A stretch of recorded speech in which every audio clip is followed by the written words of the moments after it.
Hello, আমি Aryan. So finally king team থেকে আমরা আজ একটা গ্লিমস পেয়েছি এসআরকে এর বার্থডে উপলক্ষে। নর্মালি 2 নভেম্বর স্পেশাল ডে, তার উপর যদি শাহরুখ খানের একটা সিনেমার অ্যানাউন্সমেন্ট আসে, কোন একটা গ্লিমস আসে, তাহলে তো সেটা আমার মতন ফ্যান্সদের জন্য ডাবল ডাবল ট্রি। যাই হোক, তো কেমন লেগেছে কিং এর glimpse, I mean title reveal. এর আগে সরি বলে নিচ্ছি, কোনো সেট আপ নেই আর মাইক্রোফোনও নেই, জাস্ট ফোন দিয়ে ভয়েসটা রেকর্ড হচ্ছে। এটার কারণে ভয়েসে হয়তো বা একটু প্রবলেম হতে পারে।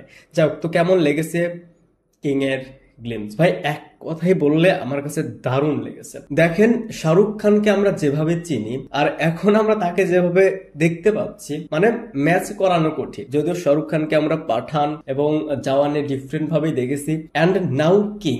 এই গ্লিমসে শাহরুখ খানের যখন ফেসটা রিভিল হচ্ছে, তাকে যখন দেখতে পাচ্ছি, ভাই করা শাহরুখ খানকে এইখানে যেরকম ইয়াং প্লাস স্টাইলিশ লাগছে, পুরো গ্লিমসটা শাহরুখ খানের ভয়েস ওভারে সে নিজেই ডায়লগ দিচ্ছে, তার ফেস রিভিল হচ্ছে, তার এন্ট্রি হচ্ছে, ফাইট হচ্ছে। দেখেন, ডিরেক্টর সিদ্ধার্থ আনন্দ, ওনার যদি ওনার দুইটা বৈশিষ্ট্য আছে ওনার ফিল্মে, এই দুটো আপনি পাবেনই। এক, ওনার ফিল্মে প্রোটাগনিস্টকে এমন ভাবে প্রেজেন্ট করবে, হিরোকে এমন ভাবে প্রেজেন্ট করবে, দেখতে খুবই সুন্দর লাগবে, প্লাস স্টাইলিশ। দ্বিতীয়ত, ওনার মেকিং এ একটা হলিউডিশ ফিল পাবেন, এইটা কেউ অস্বীকার করতে পারবে না, এটা সত্য কথা। সিদ্ধার্থের ফিল্মে যদি লাস্টে তার ফাইটার দেখেন, সেখানে একটা হলিউডিশ ফিল পাবেন, পুরোপুরি পাবেন।